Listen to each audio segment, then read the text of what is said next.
Hey there, welcome to CNT Collectibles MC. Hope you are doing well. All right, we're heading into baseball season here, under a month before games start and just a few weeks away from pitchers and catchers repeating. So I thought it'd be fun to start taking a look at some players who had a good season last year or maybe they didn't have their best season and see whether or not that is repeatable, if they can improve. So we're going to take a look at 5 players that may do better this season than they did last year and 5 players that could regress just a bit. So the measure that I like to use when looking at this is weighted on base average, or WOBA. I use a lot of other metrics when evaluating a player: home run to fly ball rate, launch angle, batting, BABIP, all that kind of good stuff here. But if you want to get a differential on things, you can use WOBA presents the best opportunity to do that. You've got their what they've done, and then you have an expected rate based on different park factors and a few other things here. So expected outcome stats help to remove defense and ballpark from the equation to express the skill shown to be at the moment of batted ball contact by looking at the exit velocity and launch angle of each batted ball, which is basically your barrel rate. We've talked about that plenty on this channel. Hit probability is assigned based on the outcomes of comparable historic balls in play by accumulating the expected outcomes of each batted ball with actual strikeouts, walks, and hit by pitcher, expected batting average, expected slugging, and most importantly, expected weighted on base average (xWOBA). Tell the story of the season based on quality and amount of contact and outcomes. That's from Baseball Savant. It's a little less than that. Taking some time getting this one out here. So basically, we're looking at the barrel rate of players. There's an outcome, and there's an expected outcome on how they hit here, and then you can start to see some regression. If you get too far away from your WOBA with your xWOBA, then you can have some regression here. So let's start with some players that could really that could improve in the upcoming season here. Spencer Torkelson, I think a lot of people are looking for him to be a little bit better this year. Last year was his rookie season. He's getting his feet wet a little bit. And there's some underlying metrics I would say, he's better than he was. Still not awesome by any stretch here, but that could come with time. Last year had a batting average of 203, a weighted runs created of 76, which is below average, a weighted on-base average of 272, an xWOBA of 305 for a differential of 33. Okay, so he could increase his weighted on-base average, i.e., get a little bit more fortunate with some of those balls that he's hitting. There's an expected outcome. He was underneath that expected outcome based on how he was hitting the ball. So projection systems, this is the Steamer projection for 2023, gives him a 30-point bump in batting average, weighted runs created above average hitter with a weighted on base average of about 324. So they are looking for some improvements. His career numbers were the same as what he did in 2022 because again he was a rookie.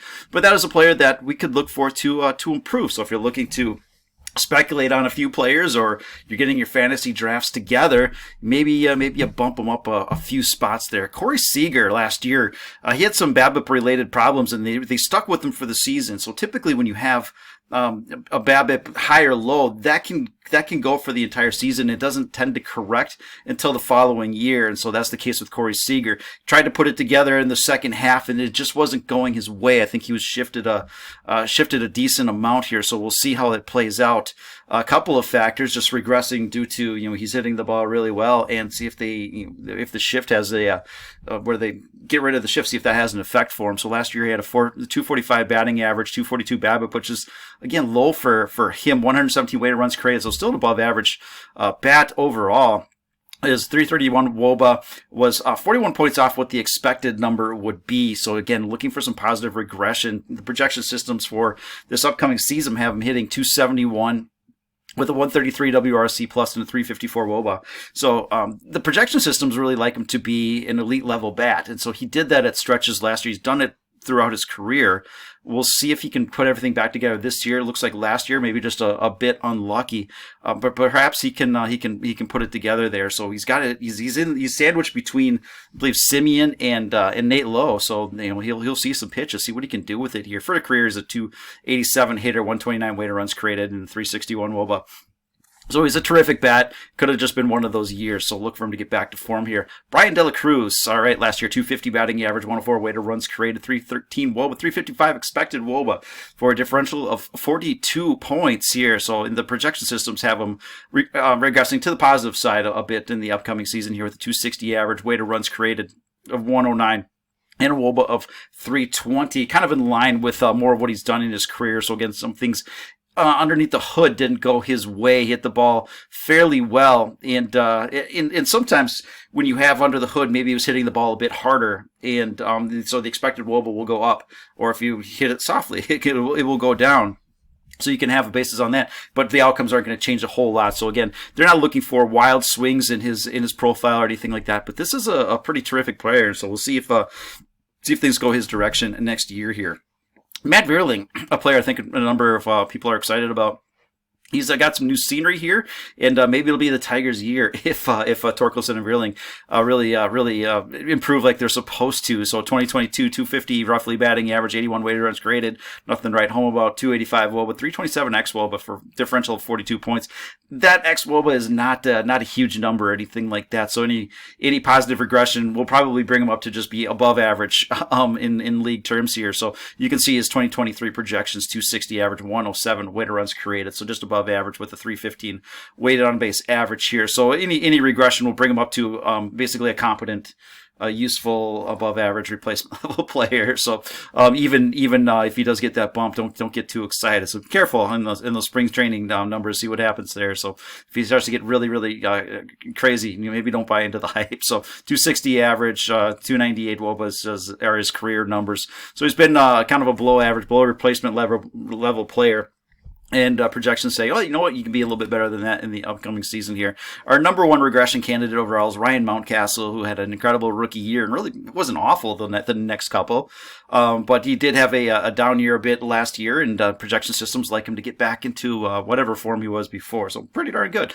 250 batting average, 103 weighted runs created, 316 WOBA, 362 expected WOBA. So he's got some power, and the way he hits the ball, as hard as he hits the ball, that expected WOBA is going to be a bit higher than normal here. So we'll see if he can find some grass or find the stands a little bit more than he did last year. Differential 46 points, so one of our bigger regression candidates here. All this list can be found on Baseball Savant. That's just what I used for this one. So 2023 projections: 255 average, 116 weighted runs created, and a 329 WOBA. So again, they're looking for him to be a better bat, and not elite or anything like that, but pretty good, above average, well above average. So for the career, is a 260 hitter, 112 weighted runs created, so 331 WOBA. So again, last year, a bit off for him. They look for him to get back to form, which again, that's 25-30 home run guy hitting 250, 260. That's pretty darn serviceable. And the Orioles look like they're bringing up, or they've got some guys ready to come up that could help out here. All right, some regression candidates here. We'll start off with your one of your MVP favorites last year. 293 average, 151 weighted runs created, 381 WOBA, expected weighted on base average according to how he hit the ball, differential of 42 points to the downside. So he was getting fortunate. When you make the move from Colorado to anywhere else, really, Colorado has they favor BABIP a lot. You get a huge BABIP bump in Colorado. It's not about the power; it's about the batting average and balls in play. So they are looking for some regression. He was getting really pull happy lately. The last few years, he's just trying to pull the ball, yank it out of the park. Here didn't have the oppo power straight away or anything like that.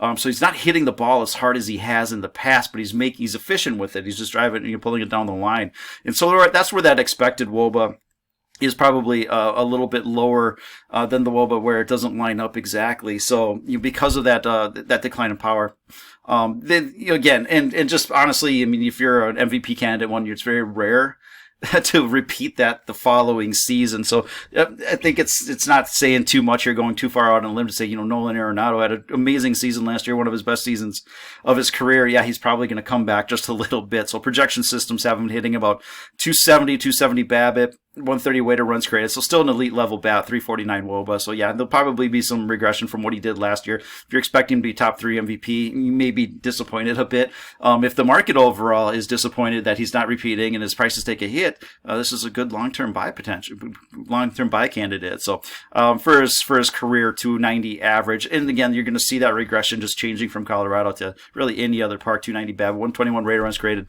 369 WOBA. So again, top 3 MVP candidate? Yeah, probably not. So Jose Ramirez, kind of the same thing here. Last year, 280 average, 139 weighted runs created, 360 3 WOBA with a 320 expected WOBA differential of 43 points.